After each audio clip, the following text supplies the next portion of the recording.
చిరంజీవి అదేవిధంగా బ్రహ్మానందం వీళ్ళిద్దరి కాంబినేషన్లో ఏదైనా సినిమా వచ్చినా ఏదొచ్చినా కూడా ఖచ్చితంగా అది హిట్ అవుతుంది. వాళ్ళ కాంబినేషన్ అన్న హిట్ అవుతుంది. సినిమా హిట్ అయినా కాకపోయినా నిన్న ఆయనకు సంబంధించిన బ్రహ్మ ఆనందం అనే సినిమాకి సంబంధించిన రిలీజ్ ఈవెంట్లో ఆయన రావడము, వచ్చిన తర్వాత వాళ్ళు ఉండే ఆ పుత్రోత్సవానికి సంబంధించి అన్నిటి గురించి అంటే మనం కాదు మన పిల్లలు సక్సెస్ అయినప్పుడు మనకి నిజమైన సక్సెస్ అనేది వస్తుంది అని చెప్పేసి అంటే ఈ మాటలు వింటుంటే అరే చిరంజీవి ఇంత బాగా మాట్లాడతారు అన్నట్టుగా అనిపిస్తుంది. మీరేమంటారు? సో ఖచ్చితంగా బ్రహ్మానందం గారు అబ్బాయి ఆ మూవీ ఏదైతే ఉందో బ్రహ్మానందం అనే సినిమా, అందులో వాళ్ళ అబ్బాయి ఆయన కలిసి నటించారు. ఆ సినిమా ప్రమోట్ చేయడానికి ప్రీ రిలీజ్ అయితే చిరంజీవి గారు గెస్ట్గా రావడం జరిగిందనమాట. అక్కడ ఆయన మాట్లాడుతూ బ్రహ్మానందం గారితో ఒక మాట అన్నారు, మనం ఎన్నో కోట్లు సంపాదించుకున్నాము, మీరు కానీ నేను కానీ మన బ్యాంక్ అకౌంట్లు బాగా ఫిల్ అయినాయి, అట్లా ఇబ్బంది కాదు. సో అయినా కానీ మనం ఎప్పుడు సక్సెస్ అవుతామంటే మన పిల్లలు ప్రయోజకులు అయిన రోజున మనం సక్సెస్ అయినట్టు.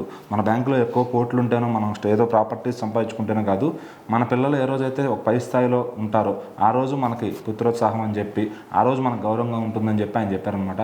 సో అట్లా నేను ఎట్లా ఈరోజు అంత ఆనందాన్ని అనుభవిస్తున్నాను, బ్రహ్మానందం గారు మీరు కూడా అంతే విధంగా ఆనందించాలి. మీ అబ్బాయి కూడా వరుస విజయాలతో సినిమా ఇండస్ట్రీలో దూసుకుపోవాలి. సో ఒడిదుడుకులు అనేవి ఉంటాయి, సో 1-2 ఫ్లాప్లు అనేవి ఉంటాయి, అన్నీ పట్టించుకోకుండా కెరీర్ మీద ఫోకస్ చేసి తను కూడా భవిష్యత్తులో ప్రయోజకుడు అవ్వాలని చెప్పి ఆయన విష్ చేశారనమాట.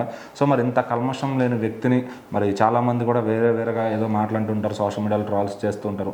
అలాంటిది మరి ఈరోజు ఆయన ఇంత మంచిగా మాట్లాడుతాం. బ్రహ్మానందం గారు కూడా ఎప్పుడు ఆయన నన్ను వెనక తోశారండి, నన్ను వెనక నుంచి ముందుకు తోశారండి, ఈరోజు మా అబ్బాయిని కూడా అట్లానే మీరే ముందుకు తోస్తున్నారు.